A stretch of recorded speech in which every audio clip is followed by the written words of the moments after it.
Sekreti I fshehur I mizës nëse bie në ushqim. Nuk ka pothuajse asgjë që e prish më shpejt oreksin se sa ky moment.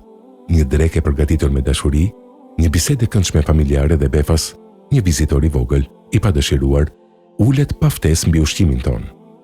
Reaksioni ynë I parë është I prerë, ndjesi pështirosjeje, bezdi dhe dëshira për ta hedhur menjëherë gotën apo pjatën në kosh. Për shekuj me radhë, miza është parë thjesht si një agent I papastërtisë, një mbartës I mikrobeve dhe I sëmundjeve që vijnë nga mjediset më të ndotura. Dhe ky perceptim është tërësisht I saktë nga pikpamja higjienike. Por po sikur të ekzistonte një udhëzim I lashtë, I cili na tregon se brenda kësaj krijese kaq të urryer, fshihet një ekuilibër I jashtëzakonshëm.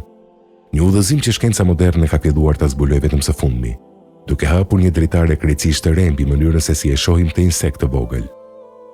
Mbi 14 shekuj më parë, në një kohë kur mikroskopët nuk ekzistonin dhe kur njerëzimi nuk dinte asgjë për ekzistencën e baktereve apo të viruseve, profeti Muhammed, paqja dhe bekimet e Allahut qofshin mbi të, dha një udhëzim të qartë dhe mjaft specifik për këtë situatë përditshme. Në një thënie të saktë, në hadith, ai u shpreh: nëse miza bie në gotën ose enën e ndonjërit prej jush, le ta zhys atë të tërën në lëng e pastaj ta nxjerr e ta hedh atë, sepse në njërin krah të saj ka sëmundje, helm, ndërsa në krahun tjetër ka shërim kundër helm.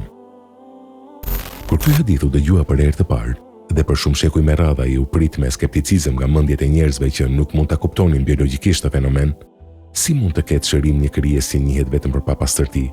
Si mundet që veprimi I zhytjes së plotë të bëjë dallimin mes dëmit dhe dobisë? Sot, shkenca moderne e mikrobiologjisë ka hedhur dritë mbi këtë thënie profetike në një mënyrë që ka lënë pa fjalë studiuesit. Kërkimet shkencore të kryera në universitete të ndryshme në mbar botën kanë zbuluar se miza e shtëpisë, për shkak se jeton në mjedise të ndotura, mbartë në pjesën e jashtme të trupit të saj sasi të mëdha patogjenësh dhe bakteresh të rrezikshme. Megjithatë, për të mbijetuar veten ndaj këtyre mikrobeve, trupi I mizës prodhon antibiotik jashtëzakonisht të fuqishëm. Gjatë analizave të hollësishme në laborator, shkencëtarët zbuluan se në sipërfaqen e krahëve të mizës, veçanërisht në krahun e saj të djathtë, gjenden qelizat të veçanta parazitare të quajtura fungi, kërpudha mikroskopike, të cilat prodhojnë substanca që shkatërrojnë bakteret. Këto substanca njihen si bakteriofag, viruse që sulmojnë dhe vrasin bakteret e dëmshme për njeriun. Kur miza ulet në një lëng, ajo instinktivisht mbron krahun e saj që përmban antitrupat kundër helmin, duke mbajtur atë lart, ndërsa krahun tjetër të ngarkuar me mikrobe e zhytën në lëng. Duke zhytur mizën plotësisht, bëhet e mundur që këto kërpudha dhe bakteriofag të lëshojnë në lëng, duke neutralizuar në mënyrë të menjëhershme patogjenet e dëmshëm që miza hodhi në fillim.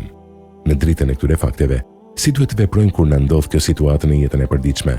Nëse miza bie në pjatën apo gotën tuaj, udhëzimi është I thjeshtë. 1. Mos u panikosni dhe mos e hidhni menjëherë ushqimin.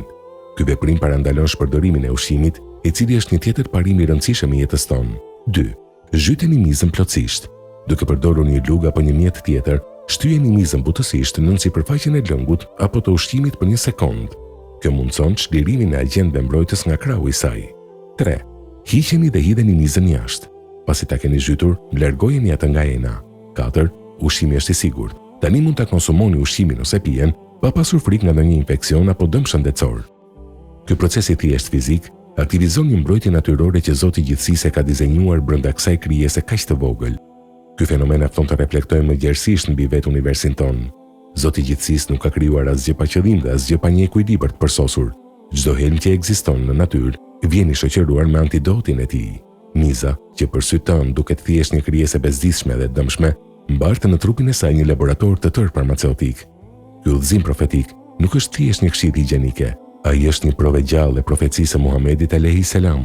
Si mundej një njeri në shkretë të tjera në Arabisë përpara 1400 vitesh të dinte një detaj kaq specifik mikrobiologjik, nëse nuk do të ishte I frymëzuar nga ai që krijoi mizën dhe njeriun? Në fund, kjo mrekulli na mëson se shkenca e vërtetë dhe besimi nuk bien kurrë në kundërshtim me njëra tjetrën. Sa herë që shkenca ecën përpara dhe zbulon sekretet e reja të natyrës, ajo vetëm sa vërteton dhe ndriçon më shumë udhëzimet e vyera që na janë lënë si trashëgimi shpirtërore. Herën tjetër, kur një mizë të bjerë në gotën tuaj, mos u nxitoni ta shihni atë vetëm si një fatkeqësi. Kujtoni se në krahët e saj të vegjël udhëton një e vërtetë e madhe shkencore dhe një mrekulli hyjnore që dëshmon për diturinë e pafundme të krijuesit. O Allah, na ndriçon mendjet tona me dituri të dobishme, Na i shto besimin përmes shenjave të tua në univers dhe na mundsoj që gjithmonë të ndjekim rrugën e ndritur të profetit ton në çdo aspekt të jetës tonë.